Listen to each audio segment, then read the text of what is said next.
أعوذ بالله من الشيطان اللعين الرجيم بسم الله الرحمن الرحيم الحمد لله رب العالمين والصلاة والسلام على خيرة الأنبياء والمرسلين حبيب إله العالمين أبي القاسم المصطفى محمد وعلى آل بيته الطيبين الطاهرين المعصومين لا سيما بقية الله في الأرضين روحي وأرواح العالمين لتراب مقدمه الفداء. In the name of Allah, the Compassionate, the Merciful, all praises belong to Allah subhanahu wa ta'ala. Salaam alaikum, dear brothers and sisters. Congratulations on the arrival of the month of Sha'ban and the birth anniversary of Imam Hussein alayhi salam, Imam Sajjad alayhi salam, and Hazrat Abu al-Fadl Abbas alayhi salam. In the first session on Munajat Sha'baniyah, we talked a little about etiquettes of praying and whispering to Allah subhanahu wa ta'ala. In the first passages of this supplication, Imam Ali alayhi salam uses an interesting way of showing his humbleness before God, a way of presenting his respect and being polite before his Lord. Before mentioning what he requests from God, Imam Ali alayhi salam acknowledges that I know that you know everything about me and that you are aware of all my needs, and that taking my needs to you and talking about them does not mean that you are unaware of my needs. Rather, it is for the fact that you are the only fulfiller of my needs and that my hands are empty and in need of your mercy. So this is another example of politeness of Imam Ali alayhi salam before God, in addition to what I mentioned in the first session. In fact, if one becomes aware of these facts about him or herself and about his or her Lord, he or she would be always polite and wary of God, as Imam Ali alayhi salam always was polite before him, and this politeness also manifested in his whisperings to God. Imam Ali alayhi salam wasn't only extremely polite before God, but also was polite and humble before the whole Prophet of Islam. For Prophet Muhammad sallallahu alaihi wasallam was very close to Allah subhanahu wa ta'ala. Speaking of polite, please let me give you another example of politeness. One of the best examples of being polite before an imam was the way Hazrat Abu al-Fazl Abbas used to behave at the presence of Imam Hussein alayhi salam, to which we can refer as the etiquettes of fellowship or being a true follower. There are so many interesting historical narrations about his particular respect for Imam Hussein alayhi salam and his loyalty and fellowship to Imam Hussein alayhi salam. I'm sure that you are familiar with some of them at least. Let me just give you one example about Hazrat Abbas' politeness. As you know, on the day of Ashura, when Imam Hussein alayhi salam gave this order to Abu al-Fazl Abbas to go and bring water from the Furat River, Abu al-Fazl immediately went to the river. By the river, he filled his hands with water from the river, but didn't drink. For according to some sources on the events of Ashura, Maqatil, he remembered the thirst of Imam Hussein alayhi salam. So he didn't drink, and you know the rest of the story. There is another interpretation, sorry, there's another interpretation offered by some of our scholars on this event that is a very delicate and interesting one, and it matches in a better way with the characteristics of Abu al-Fazl Abbas, especially with his politeness. According to this interpretation, Abu al-Fazl Abbas didn't drink from the water, for the order he received from Imam Hussein alayhi salam was only about bringing water, and it didn't include drinking water. And as a result, Abul Fazl Abbas acted exactly in accordance with Imam's order.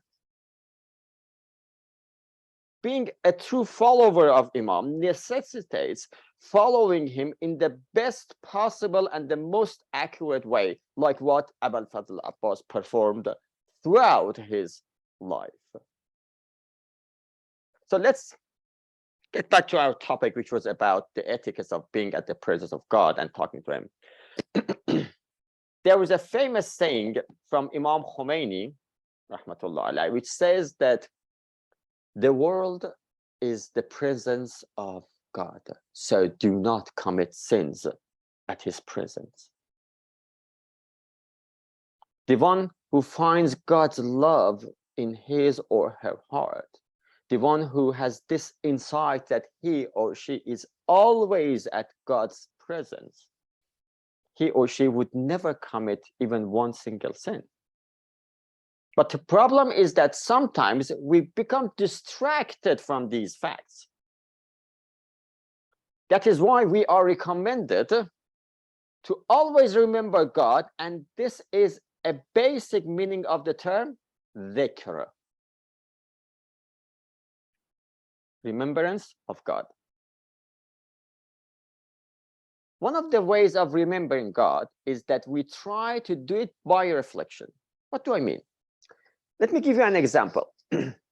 Some days ago, I sent a message to one of our sisters who inquired about the practical ways of bypassing the multiplicity and reaching unity or tawheed. That was a kind of philosophical discussion, but I remember that I told her about a narration which says, "Ad-dhikru khabaru dhikr." Remembrance is the news of remembrance. What does it mean? It means that if you remember God, now, it is a kind of news of the fact that God has already mentioned you. He mentioned you before you remember him. In fact, the reason that you have remembered him is because he has paid a special attention to you. If you ponder on this beautiful hadith, you will understand that whatever calls you towards him and reminds you of him are like notifications of God's special attention to you, or in a more accurate way, of God's mercy upon you.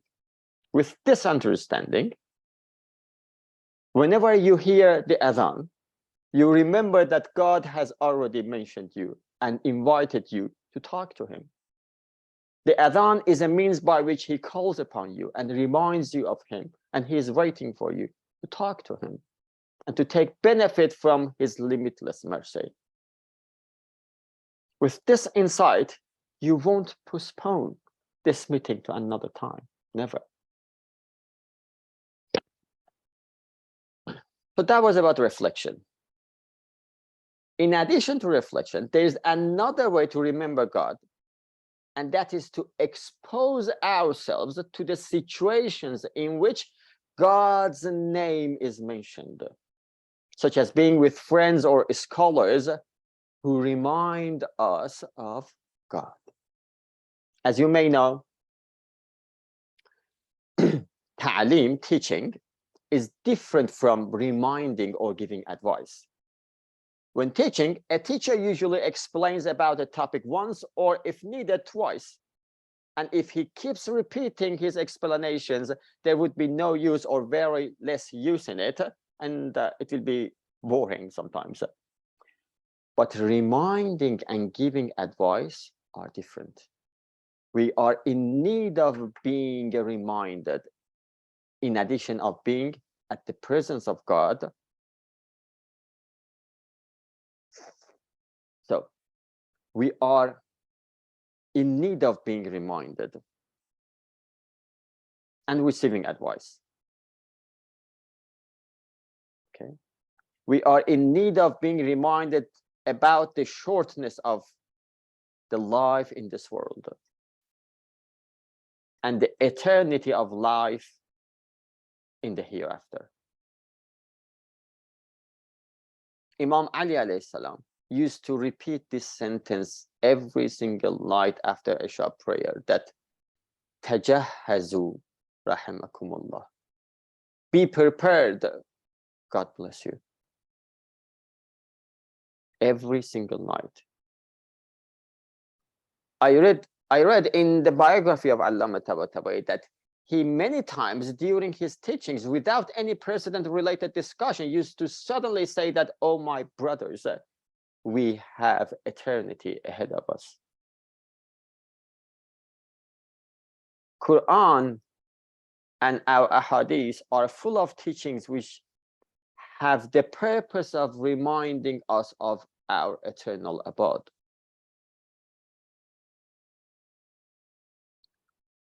One of the ways which can help us to remember our eternal abode is visiting cemeteries. Unlike what some people say, including some psychologists, visiting cemeteries can bring peace and calmness, according to our ahadith. Because when we go there and think about the eternal life that we will have in the hereafter, then we won't become stressful for unimportant details of life in this world. The fact that many people are afraid of death is that they do not know what the reality of death is. They think that death is like a dragon that will devour them. But what we learn from Quran on the reality of death is totally different. We read in the Holy Quran that kullu nafsin dha'iqatul maut. Every soul shall taste death. God didn't say that death will eat or taste every soul. Rather, he said that every soul will taste death. It is just an experience that everyone will have once. Death is just like a bridge that we will all cross. And what is important and what we should hope for or be afraid of is what is waiting for us on the other side of the bridge. Not the bridge itself. If we were faithful and righteous people in this world, like the son of Imam Hussein alayhi salam, Ali Akbar alayhi salam, we would say that death is sweeter to me than honey.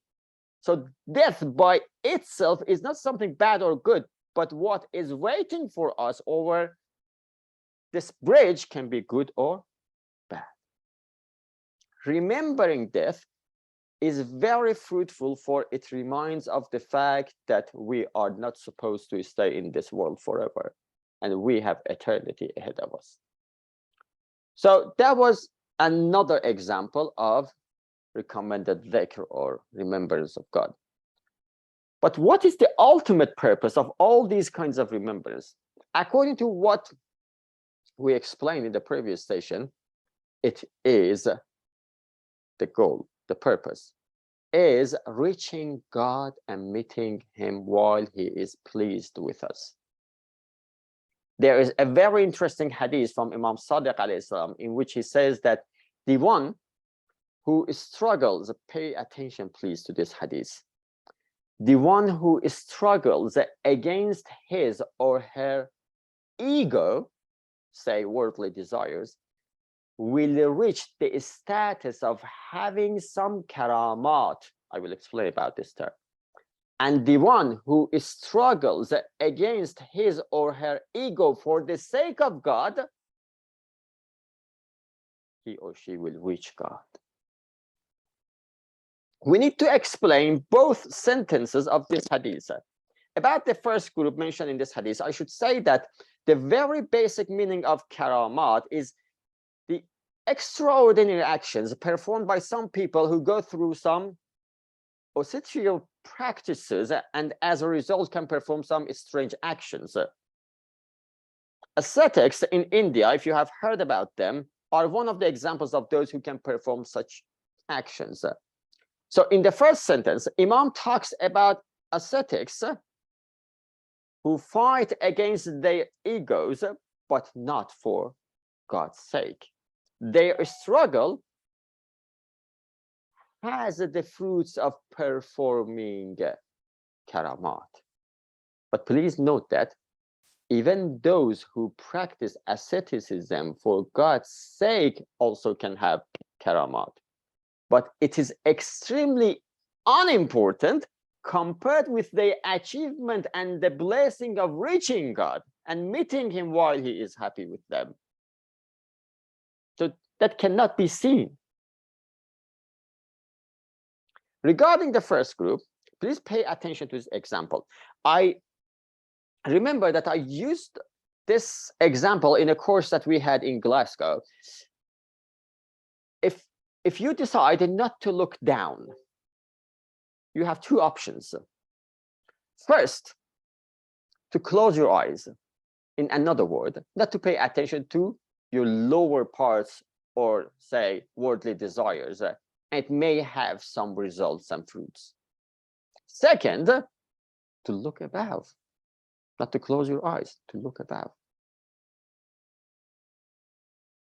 When you look above, not only you don't see what is in lower levels, you are not distracted by them, but also you gain more by looking at heavens.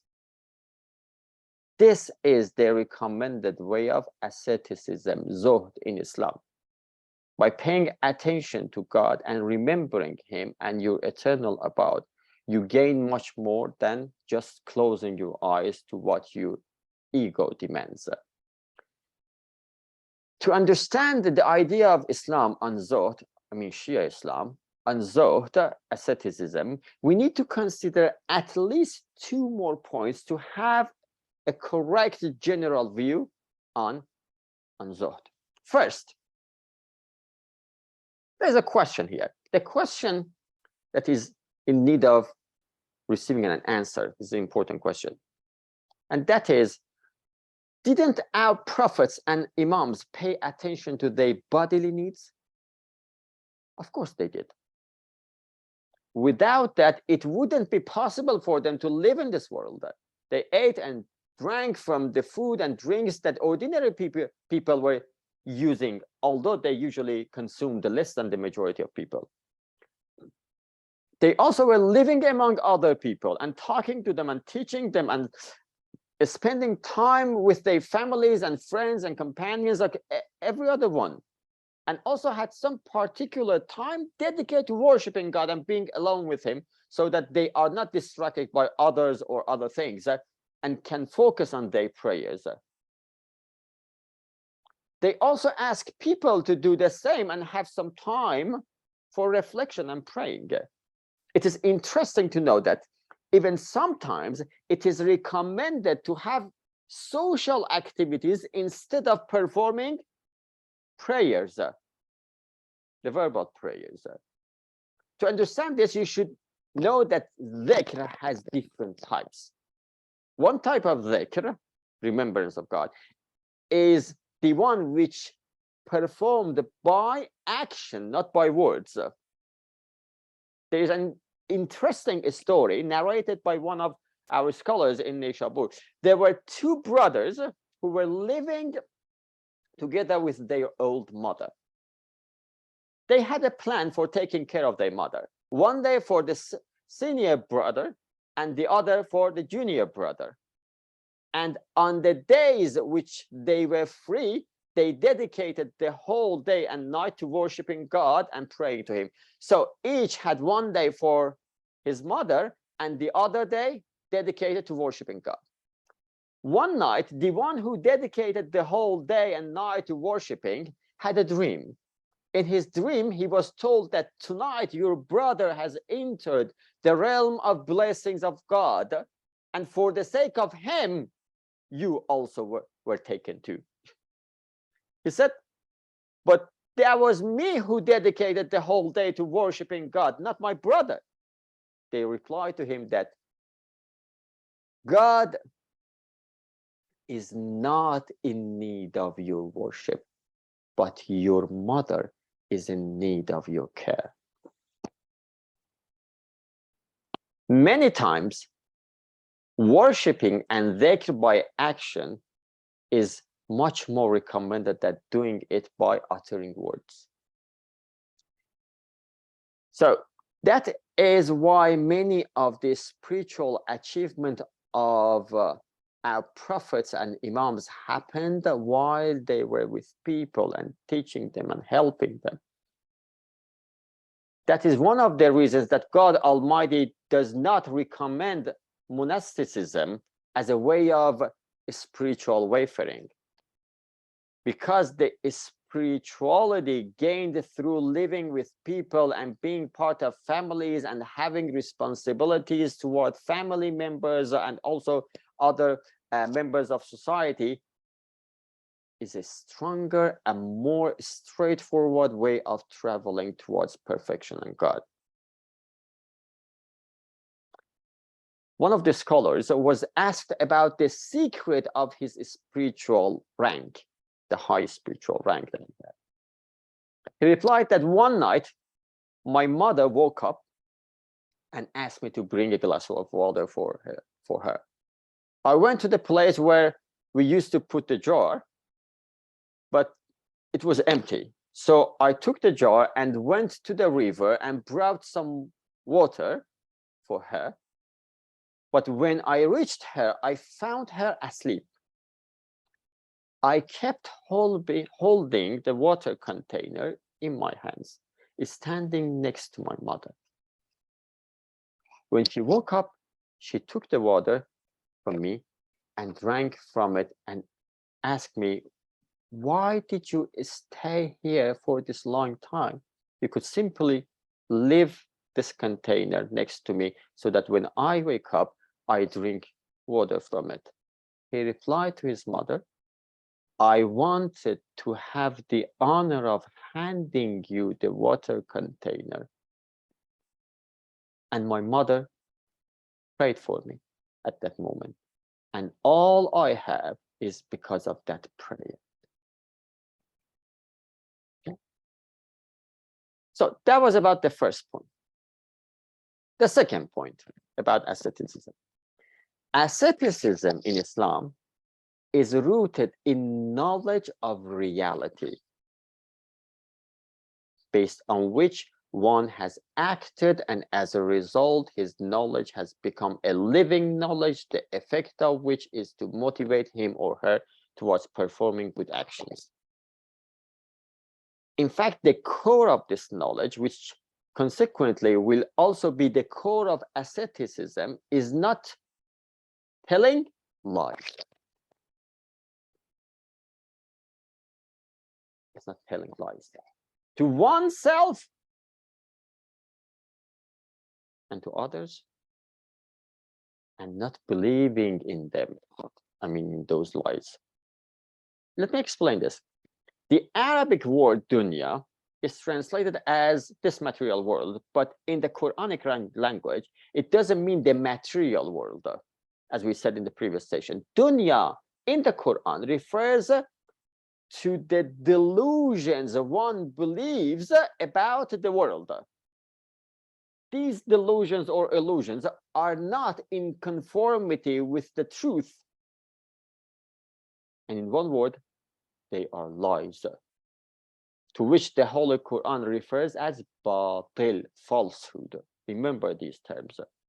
I will use them in an argument. So dunya is about false beliefs about the world. It's about lies that one believes in. The biggest lie ever told and believed in about this world is that it is independent of God. The world in its essence is dependent on God, and so are we.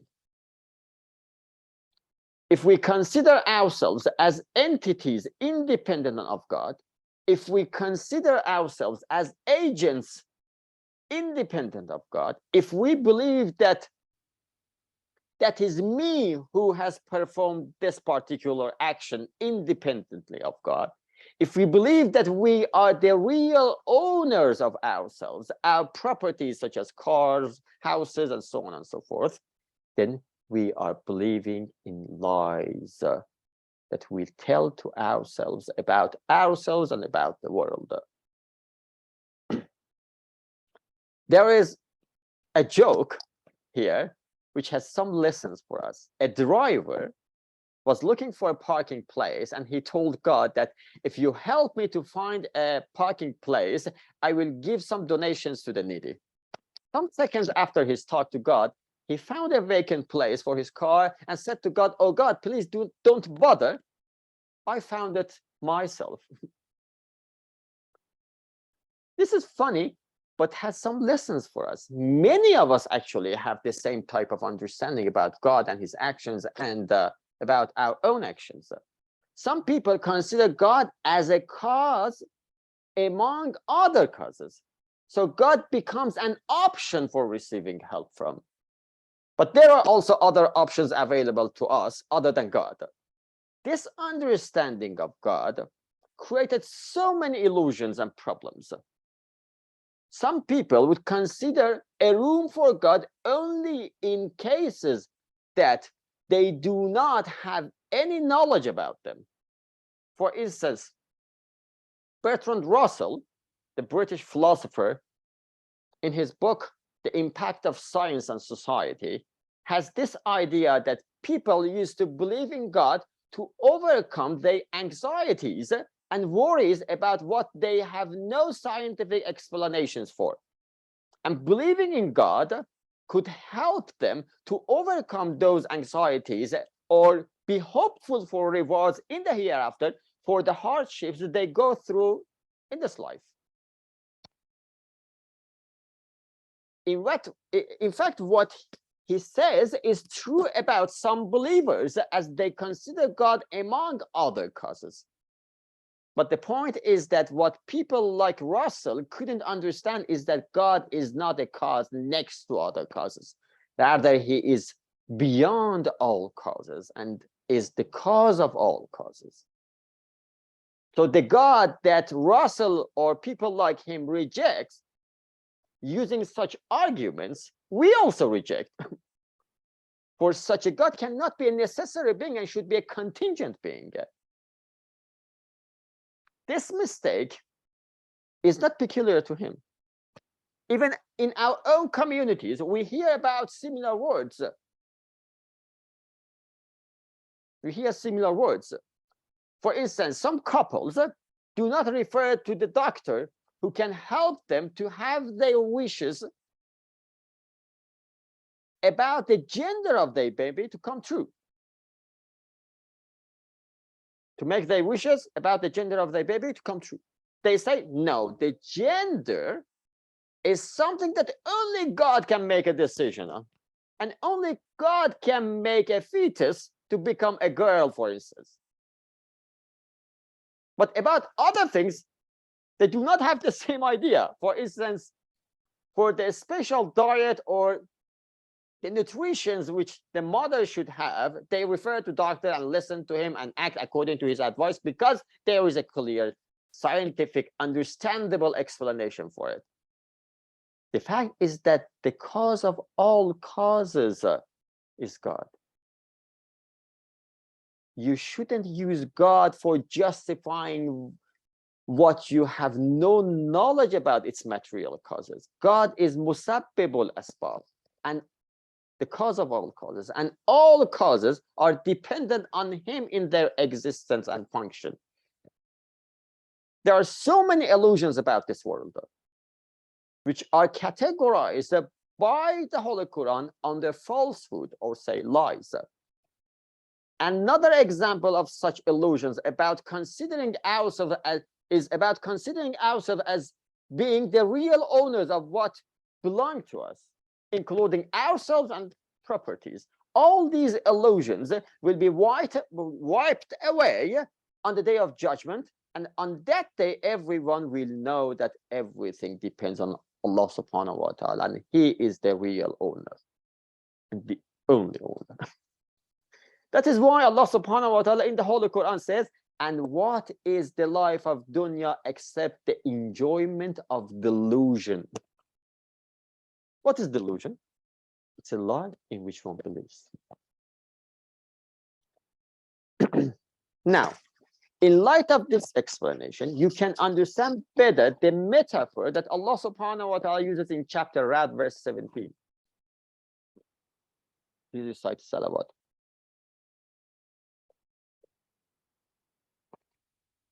It says, he sends down water from the sky, whereat the valleys are floated to the extent of their capacity, and the float carries along a swelling scum.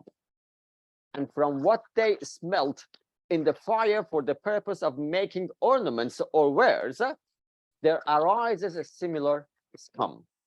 That is how Allah compares truth and falsehood. As for the scum, it leaves as dross, and that which profits the people stays in the earth. That is how Allah sets forth parables. Parables here is an English equivalent for amthal, but amthal doesn't mean parable. It means exemplifications. Okay, so now let's see what Allah subhanahu wa ta'ala is telling us in these metaphors or exemplifications. Let's read it again together. He sends down water, replace it with existence or mercy. From the sky, replace it with heavens, whereas the valleys, the entities, are floated to the extent of their capacity. They received existence and acted upon him based on the extent of their capacity. So the reality of the entity is coming from God. And the float, the reality, carries along a swelling scum, many delusions. Then Allah subhanahu wa ta'ala says that is how Allah subhanahu wa ta'ala compares truth, reality, and falsehood, delusion. I hope you can apply what I shared with you to this beautiful verse. That is actually the meaning of what I mentioned previously, that asceticism in Islam is rooted in and is based on knowledge of reality, not on the delusions. So spiritual wayfaring and perfection is mainly about knowing the truth and to get rid of delusions. The more the veils of delusions are removed, the more reality will be manifested. And the more reality is shown, the more one's heart will be attracted. Because reality is beautiful and beauty is attractive in its nature. In fact, the knowledge of truth and reality, which is perceived by the hearts, will help us not to be attached by our hearts to this dunya, which we defined it. Ayatollah Pahlavani, who was one of the students of Allama Tabatabai, quotes an interesting story from Allama Tabatabai in the first volume of the book Thamarat Hayat. Allama says there was someone who voluntarily had chosen a very simplistic lifestyle to the extent that he could carry with himself all the stuff that he had. He had very few things, and he was under the illusion that asceticism is merely about poverty and not using from what is provided by God to human beings, or using less, very little. One day, this man goes to the house of one of the great Shia scholars of the time and sees that, oh, he has a very big house and the people keep coming to his house and there are servants who provide them with good food and drink and so on and so forth. This man becomes very upset and goes to that scholar and gives him some advice and says that it is better to pay less attention to these worldly blessings and to practice asceticism. The scholar listens to him till he finishes. And then he says to him that, please leave your stuff here and let's go to this desert for a walk.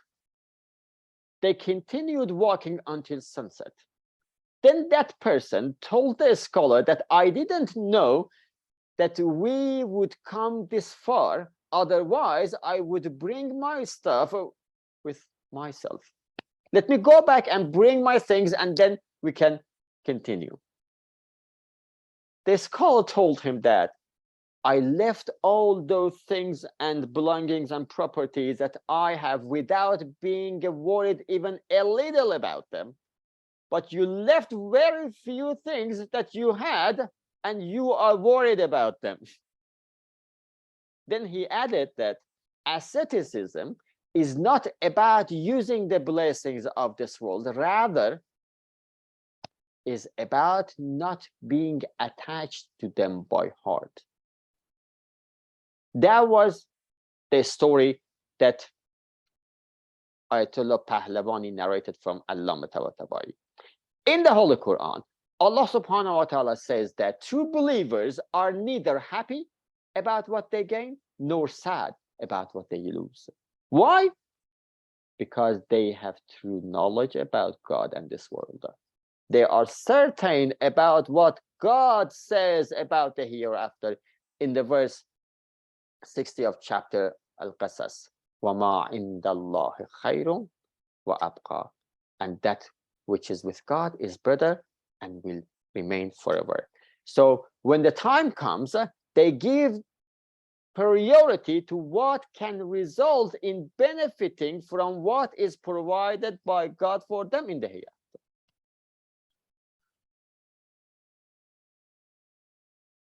Please note that the process of asceticism, this is a very important point, is a gradual process. It means that we shouldn't impose high levels of asceticism on ourselves, for it may have bad consequences. In a hadith from Imam Rida alayhi salam, we read that hearts have both passion and elusive statuses. You should work on your spirituality when your heart is willing to and have interests in, and you should live it when your heart is not ready, or let's say is not in a good mood. Why? Because at the beginning of the way, ego is like a wild horse that you want to tame. You cannot jump on the horse on the first day and ride it for an hour. It may hurt you.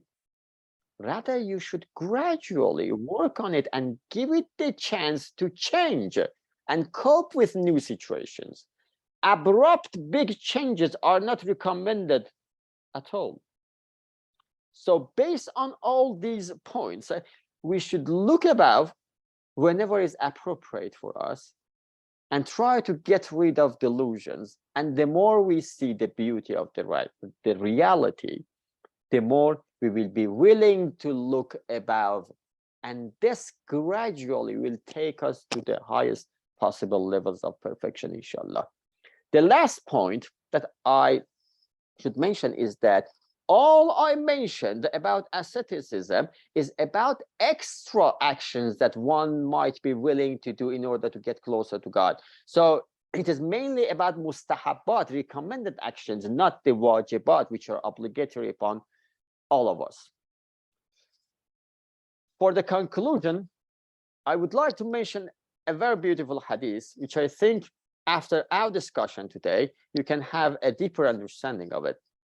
Someone asked the Holy Prophet of Islam to teach him something that the goodness of both this world and the hereafter is capsulated in it. The Holy Prophet of Islam gave him a very simple and at the same time deep answer. He said to him, don't lie. And as you know, it includes telling lies to oneself, or say the illusions that we talked about tonight. May Allah subhanahu wa ta'ala enable us to take the most out of each moment of this month and enable us to recite Munajat Sha'baniyah every night of this month with enough and fruitful reflections. Thank you very much for your participation. Wassalamu alaikum wa rahmatullahi wa barakatuh.